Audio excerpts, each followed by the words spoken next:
Hey guys, how's it going? We're doing something a little different today, a little bit different change of scenery, and what a better time to do it than during a time when our lives are pretty much turned upside down and changed, right? So I've been real hesitant to make this video, mostly because it takes a lot sometimes for me to make videos, and there's just so much going on that my mind is not been in the best place, but still I think this is important to discuss and share with you guys. So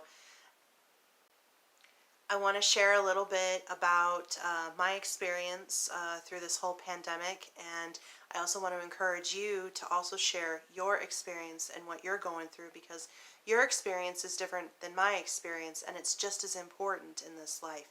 So that's why this episode is called Journal Your Experience.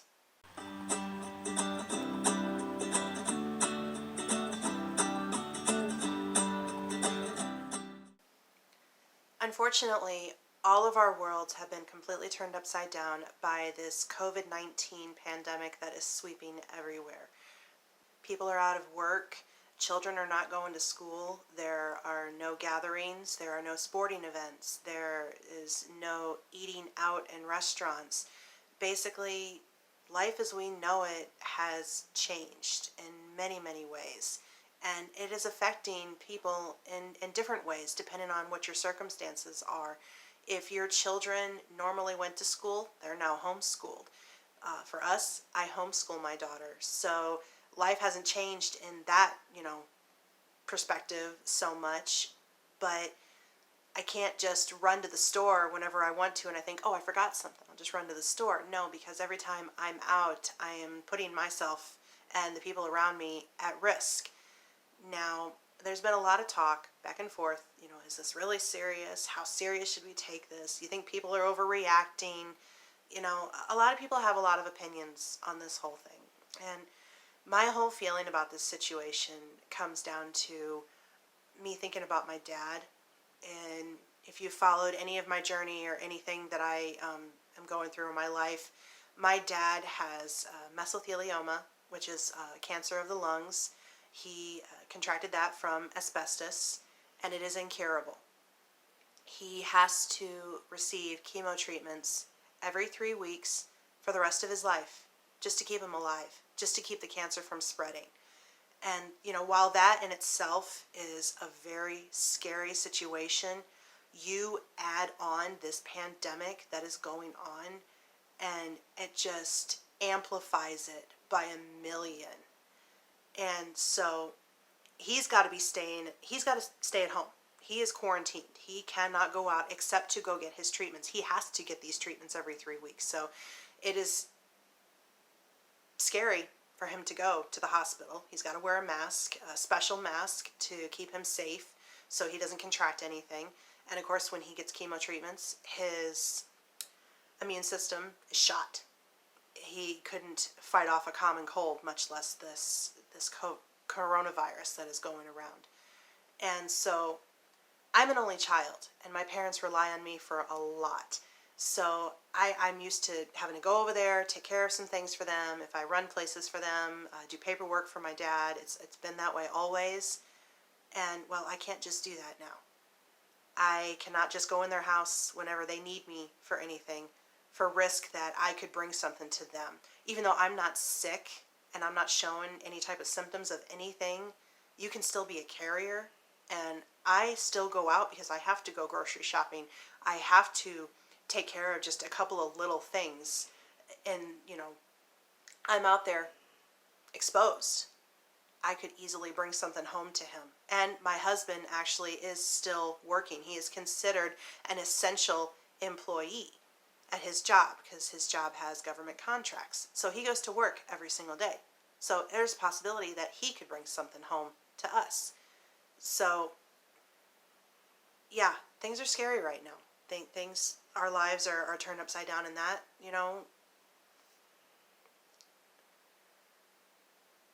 And while I'm still grateful that my husband still has a job and he's still able to bring home a paycheck, it's still kind of nerve-wracking, when he comes home at night, because you don't know where all his coworkers are going. You don't know how reliable his coworkers are for, keeping their distances and safe. And, I'm not going to get into all the details on what is, you know, being talked about in the news and everything, because you guys see that all the time. I'll just tell you, at least from my experience right now, I live in the state of Missouri, and the governor has issued the stay-at-home order for the entire state of Missouri. It wasn't in place until just this past Monday.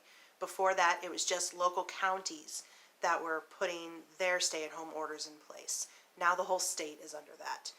And while our count is not necessarily extremely high compared to some other states, it's still scary enough that, it could be passed around very easily.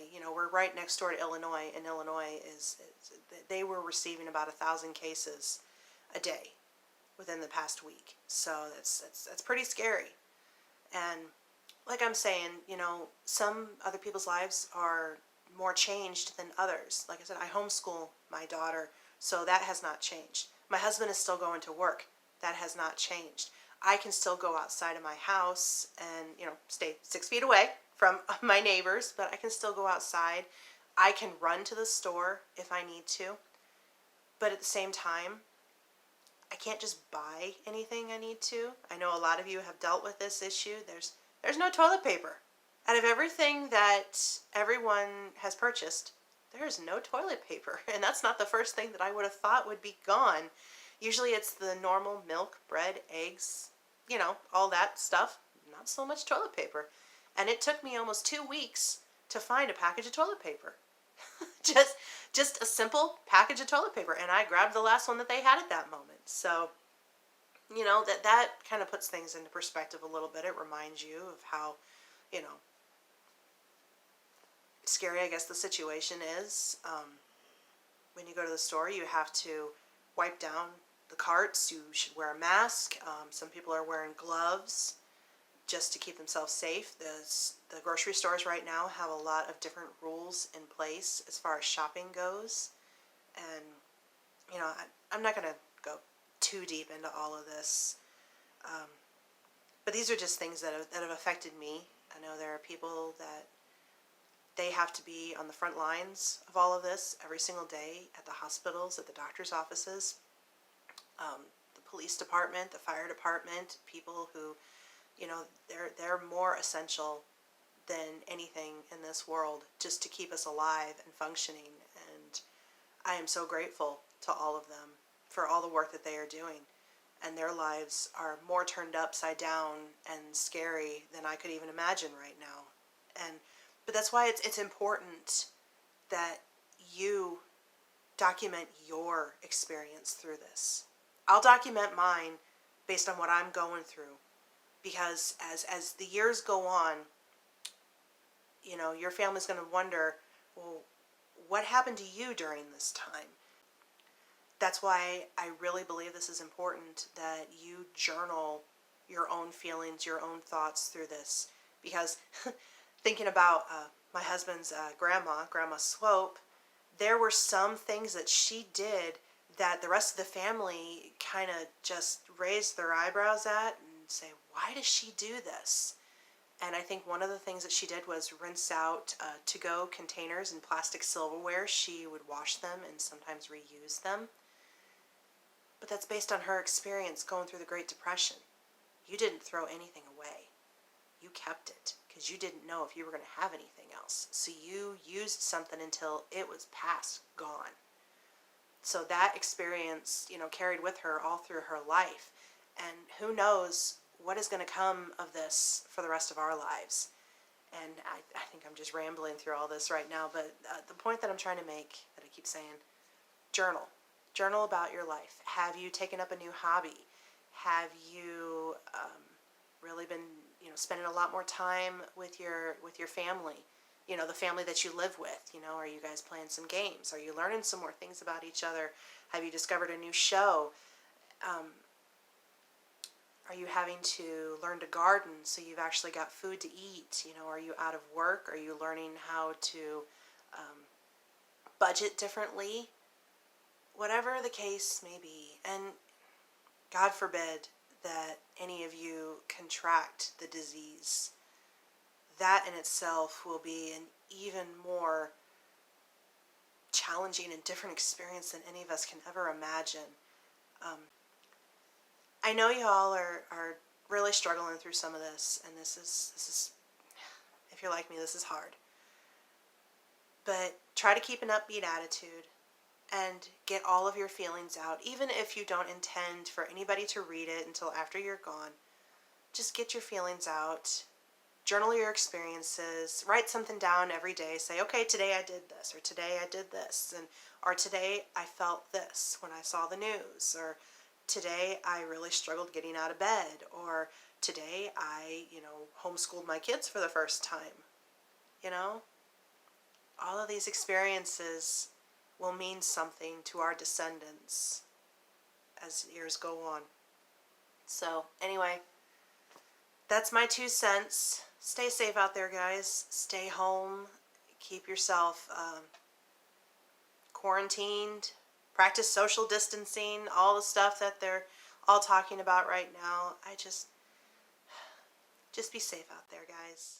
Just some interesting things that have been going on around here that has completely just blown my mind is they were playing Christmas music on one of the radio stations the other day because people are in need of joy right now. So they decided, you know what, we need some Christmas, we need some joy, we need some happiness. So they started playing Christmas music on the radio.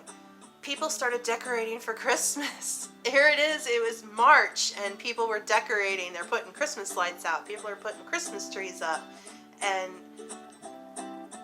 I even broke my one rule, and I was listening to Christmas music. I never listen to Christmas music outside of the Christmas season. That's just my own personal rule. But, I thought, I need some joy right now. Yeah, I'm driving down the highway with my windows down in 70-degree weather playing Christmas music. So that was interesting to me. That's something I'll always remember.